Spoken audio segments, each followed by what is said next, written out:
Our top story. To say that Russia's invasion of Ukraine is not going as per plan would be an understatement. When it began, Russian President Vladimir Putin had said it would end in 3 days. It's now been almost 9 months. And Ukraine is making territorial gains. Could the recent reverses force Russia to use some aces up its sleeve? Since Ukraine began its counter-offensive, Russia has been on the back foot. Despite the referendums and military mobilization, the conflict hasn't been going Russia's way. Now, Russia has evacuated Kherson. The transfer of Russian troop units to the left bank of the Dnipro River was completed at 5 a.m. Moscow time today. Not a single piece of military hardware was left on the right bank. All Russian service personnel crossed to the left bank of the Dnipro River. Now, Russia insists its withdrawal from Kherson does not mean it has given up the region. It says it's still a part of Russia because of the referendum.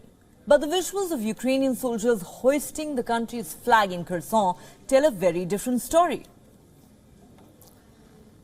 And it's evidence of the fact that they have some real problems, the Russian military, number one. Number two, whether or not that leads to, at a minimum, it will lead to time for everyone to recalibrate their positions over the winter period.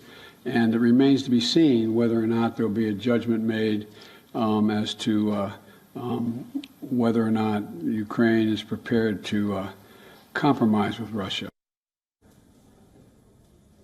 Kiev and its allies are both cautious and hopeful, but they are not taking their gains for granted. There are fears that Russia could do something big to change the course of the war. Russia has alluded to using nuclear weapons in the past. However, that could bring the world to the edge or Armageddon. So Russia may be planning something else instead.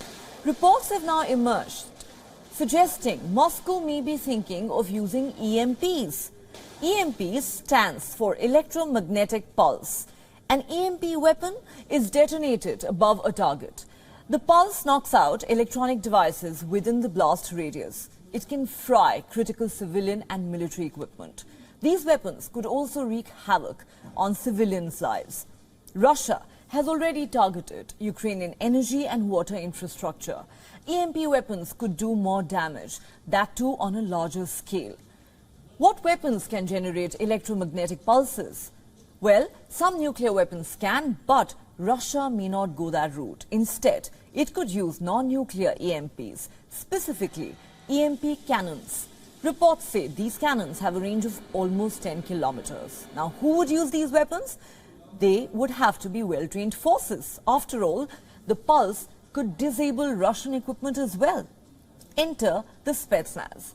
The Russian military's special forces, like US Marines, Russian Spetsnaz forces are elite forces. They were deployed by the Soviets in Vietnam to thwart American forces. More recently, they have conducted operations in Syria. And of course, they were in Ukraine in 2014 when Russia took over the Crimean Peninsula.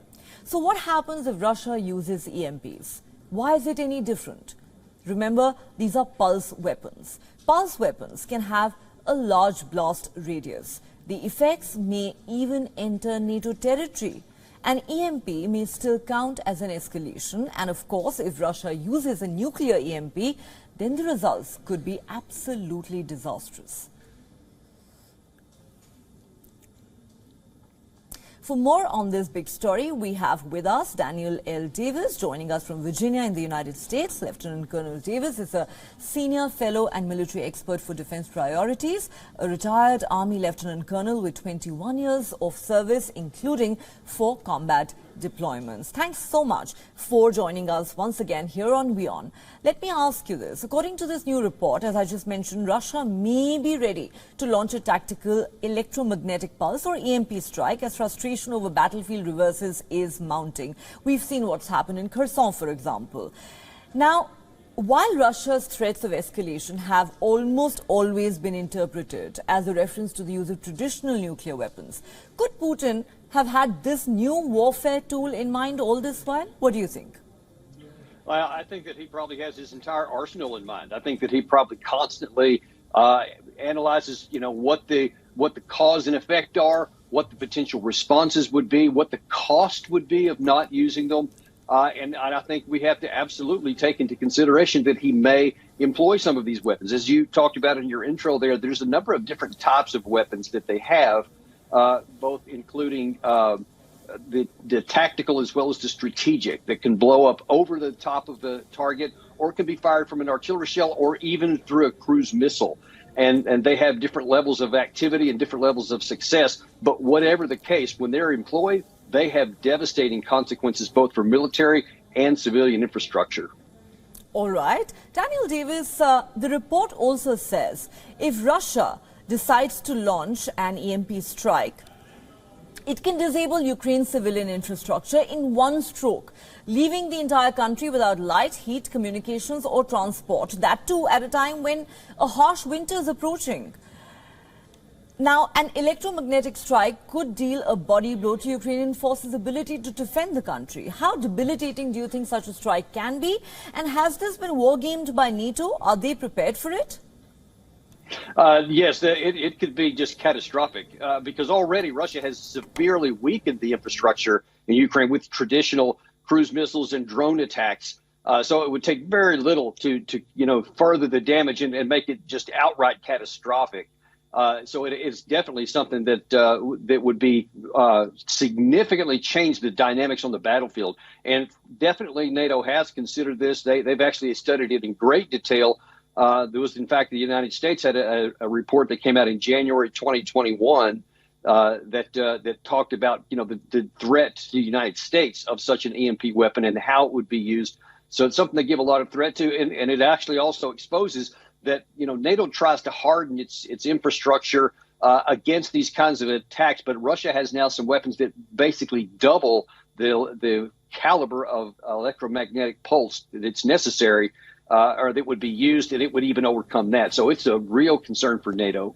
It is a real concern, as it should be, given the kind of dangers that are involved with the use of EMP weapons. Now, if Russia were to take recourse to something like this, it would be electromagnetic warfare. And almost all the defense equipment deployed by NATO, radios, GPS, navigation, aerial drones, they're dependent on electronics. And the assessment of many experts is that following a successful EMP strike, Ukraine would have to halt fighting to restock its arsenal, which will likely be completely ruined. And Russia could meanwhile rebuild and resupply its forces and launch a spring offensive.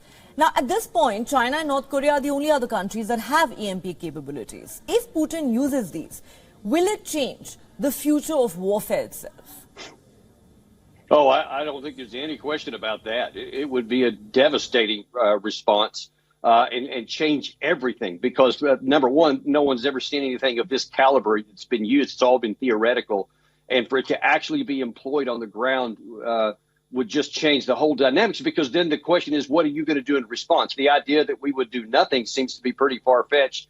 But then anything would be escalatory because, people would then be saying Russia should be attacked in the same way. And then there would be counterstrikes, and then you go up the escalation ladder and then potentially conventional nuclear weapons come into play again. And that would just be just something that we should never even go down that road. But it is a danger. It's a danger, and it would be significant escalation that could have catastrophic impact. Let's certainly hope Russia doesn't take that route, but we'll have to wait and see how things pan out in Ukraine over the next few weeks. Thanks very much, Daniel Davis, for speaking to WION. Thank you.